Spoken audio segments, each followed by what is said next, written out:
Assalamualaikum warahmatullahi wabarakatuh. Nama saya Nadia Maharani dari Program Studi Bimbingan dan Konseling kelas A1 tahun 2022 dengan NIM 22010033. Di sini saya akan mempresentasikan hasil resume jurnal atau artikel yang sudah saya buat.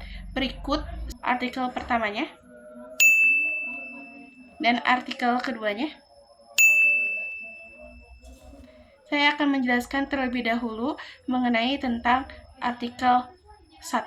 Jurnal yang pertama berjudul Kebudayaan dalam Bimbingan dan Konseling. Jurnal ini juga ditulis oleh 3 penulis. Yang pertama ada Lucy Ramadhani, yang kedua ada Jamaris, dan yang terakhir ada Solvema.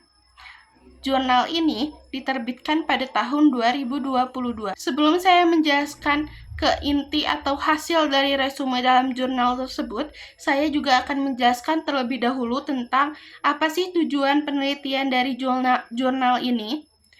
Tujuan penelitian dari jurnal ini yaitu untuk menganalisis bagaimana peran budaya dalam bimbingan dan konseling, juga menganalisis bagaimana budaya mempengaruhi layanan bimbingan dan konseling.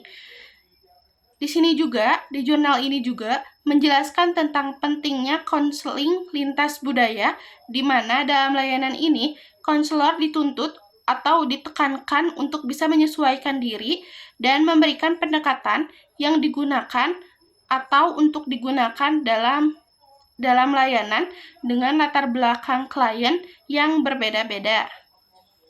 Adapun metode penelitian yang digunakan dalam jurnal ini yaitu literatur review. Setelah tadi saya menjelaskan tentang apa sih tujuan dari artikel ini dan metode apa sih yang digunakan oleh artikel ini, saya akan menjelaskan hasil resume yang sudah saya buat dari artikel Kebudayaan dalam Bimbingan dan Konseling. Budaya memiliki peran yang signifikan dalam kegiatan bimbingan dan konseling.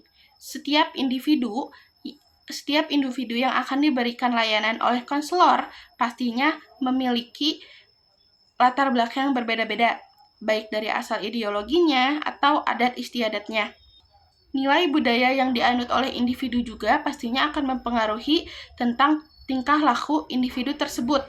Oleh karena itu, konselor diminta untuk terus memiliki kemampuan adaptasi untuk memastikan layanan yang diberikan sesuai dengan karakteristik budaya klien. Tadi sudah dijelaskan bahwa setiap individu pasti memiliki perbedaan latar belakang, mulai dari ideologi atau adat istiadatnya. Nah, pastinya dalam perbedaan tersebut akan ada konflik baru yang muncul, mulai dari kesalahpahaman cara pandang ataupun pola pikir. Oleh karena itu, konseling lintas budaya bisa digunakan untuk mengatasi perbedaan yang terjadi antara konselor dan klien yang berbeda budaya ataupun klien dengan teman sebayanya yang berbeda budaya. Dalam melaksanakan konseling lintas budaya, pastinya konselor harus lebih mengetahui pengetahuan tentang budaya yang dianut oleh klien, serta pada saat nanti pelaksanaan, layanan harus dijalankan dengan menghormati keberagaman budaya agar terciptanya hubungan atau komunikasi yang efektif antara konselor dengan klien.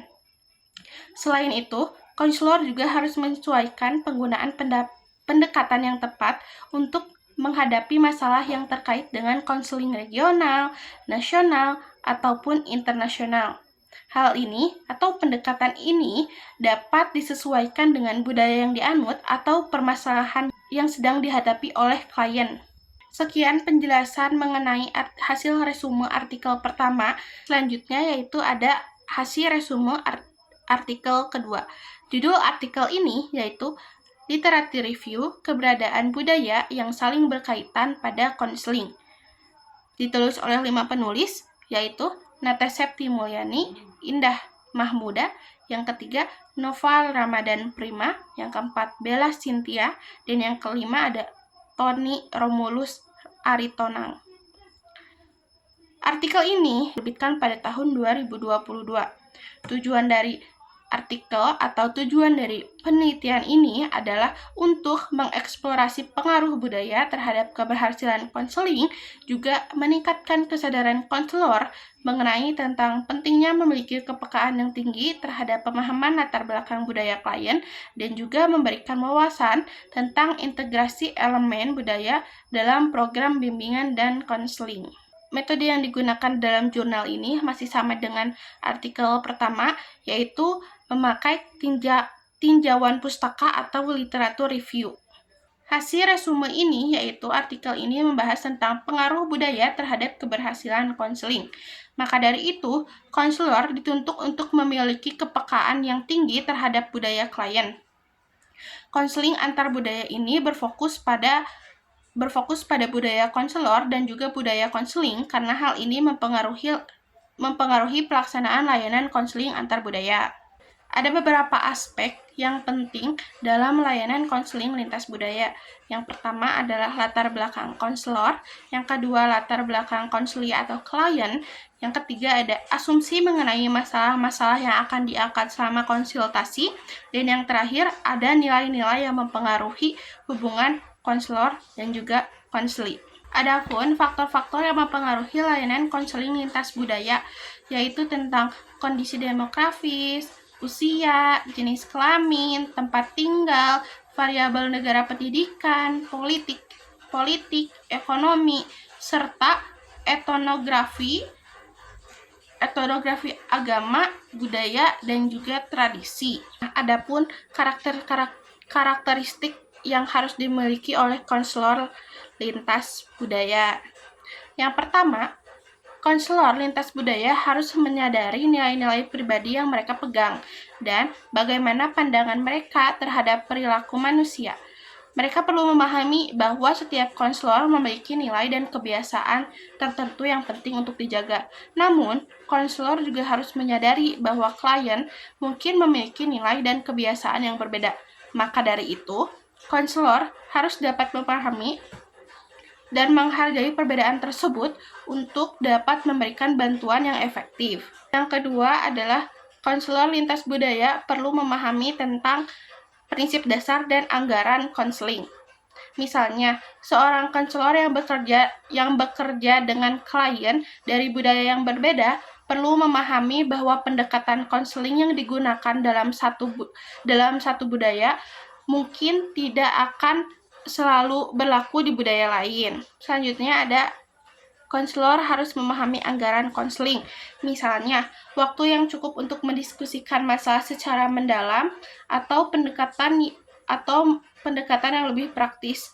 Dia bisa lebih efektif dalam membantu klien dalam menyelesaikan masalah yang sedang dihadapi.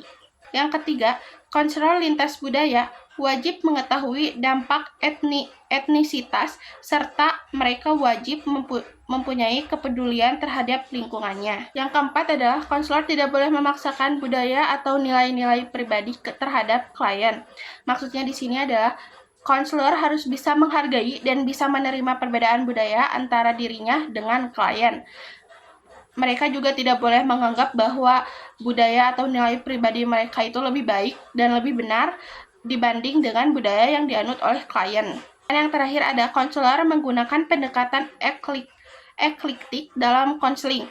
Pendekatan ini mengacu pada kemampuan konselor untuk menggabungkan berbagai metode atau teknik konseling yang berbeda tergantung pada kebutuhan dan karakteristik klien. Bahasan selanjutnya mengenai tentang integrasi elemen antar budaya ke dalam desain dan implementasi program bimbingan dan konseling. Dijelaskan oleh Supriyatna pada tahun 2011 bahwa penilaian dalam bimbingan dan konseling bertujuan untuk memenuhi kebutuhan dasar konselor dengan mempertimbangkan faktor kecerdasan budaya yang relevan dengan desain dan pelaksanaan program. Evaluasi juga dapat dilakukan melalui studi pustaka dan juga observasi untuk mengetahui disparitas budaya yang dapat mempengaruhi efektivitas konseling. Dalam hal ini, konselor juga perlu memiliki keterampilan dan pemahaman tentang keberagaman budaya agar dapat merespon kebutuhan klien secara tepat dan cepat. Keterampilan ini juga penting agar proses konseling dapat berjalan dengan efektif dengan memperhatikan faktor-faktor budaya di lingkungan sekolah. Penjelasan selanjutnya ada juga mengenai tentang pendekatan-pendekatan yang bisa digunakan oleh konselor untuk mengefektifkan layanan konseling. Yang pertama, tidak semua teori bekerja dengan baik di setiap individu. Yang kedua, ketidaksinkronan pada klien perlu diimbangi dengan konseling yang tidak sinkron. Yang ketiga, keterlibatan famili dalam bentuk kesetiaan pada famili. Dan yang keempat, pemahaman konselor akan tradisi agama membuat konselor lebih percaya bahwa proses konseling diperlukan. Dan yang terakhir ada tetap memperhatikan perkara kepemimpinan. Selanjutnya dijelaskan juga tentang variasi budaya. Variasi budaya dalam layanan konseling sangat penting untuk meningkatkan efektivitas layanan. Adapun penelitian yang dilakukan oleh Van Drum pada tahun 2015 menunjukkan bahwa kebiasaan dan nilai budaya mempengaruhi perilaku sosial remaja dalam hubungan persahabatan, sehingga faktor seperti kelas sosial dan agama perlu diperhatikan. Pemahaman mengenai tentang variasi budaya dapat membantu konselor untuk mengenali latar belakang klien, bahasa tubuh, dan perilaku sosial mereka, sehingga kita bisa lebih peka terhadap apa yang disampaikan oleh klien. Dalam konseling individual juga, pendekatan lintas budaya ini sangat penting untuk menangani isu pribadi dengan konselor, menunjukkan empati, membangun hubungan yang baik, serta menjaga prinsip kerahasiaan dan keterbukaan. Keberhasilan konseling bergantung pada kemampuan konselor untuk membantu klien mengklarifikasi masalah dan mengeksplorasi perspektif baru untuk menemukan solusi yang lebih baik. Penjelasan terakhir dalam jurnal ini ada sifat konseling multikultural. Konseling multikultural adalah aktivitas yang membantu individu berfokus pada perbedaan-perbedaan budaya, sehingga konseling perlu dimultikulturalisasikan agar konselor memiliki pemahaman budaya yang luas dan dapat mengatasi permasalahan-permasalahan yang muncul akibat perbedaan-perbedaan. Boy dan kawan-kawan pada tahun 1992 menekankan bahwa konselor harus memiliki tingkat kepekaan yang tinggi untuk mencakup kesadaran tentang latar belakang dan pengalaman budaya mereka sendiri, serta mengenali kompetensi mereka. Hal-hal itu penting untuk dapat mengatasi permasalahan dan memberikan solusi yang tepat. Karena masalah budaya yang sangat beragam membutuhkan solusi atau pendekatan yang berbeda-beda juga. Pemahaman budaya memungkinkan konselor untuk mengenali cara-cara yang berbeda dalam mencari solusi, sehingga menghasilkan konseling yang lebih efektif. Pemahaman budaya juga dapat mempererat kedekatan antara konselor dan juga konseling, yang dapat mempermudah dalam proses konseling. Saya sudah memaparkan hasil resume dari kedua artikel. Perbedaan dari kedua artikel tersebut, yang pertama, artikel pertama yang berjudul tentang kebudayaan dalam bimbingan dan konseling. Artikel ini lebih menekankan pada pentingnya konseling lintas budaya dan bagaimana konselor harus menyesuaikan pendekatan dengan latar belakang budaya klien yang berbeda-beda. Dalam artikel ini juga membahas tentang peran budaya yang dapat mempengaruhi tingkah laku klien, juga pentingnya memiliki kemampuan adaptasi budaya dari konselor. Sedangkan dalam jurnal kedua ini yang berjudul tentang literatur review keberadaan budaya yang saling berkaitan pada konseling, lebih menekankan pada pengaruh budaya terhadap keberhasilan konseling dan menekankan tentang pentingnya konselor untuk memiliki kepekaan terhadap latar belakang klien. Sekian pemaparan presentasi hasil resume dari dua artikel yang sudah saya paparkan. Mohon maaf bila banyak kekeliruan. Wassalamualaikum warahmatullahi wabarakatuh.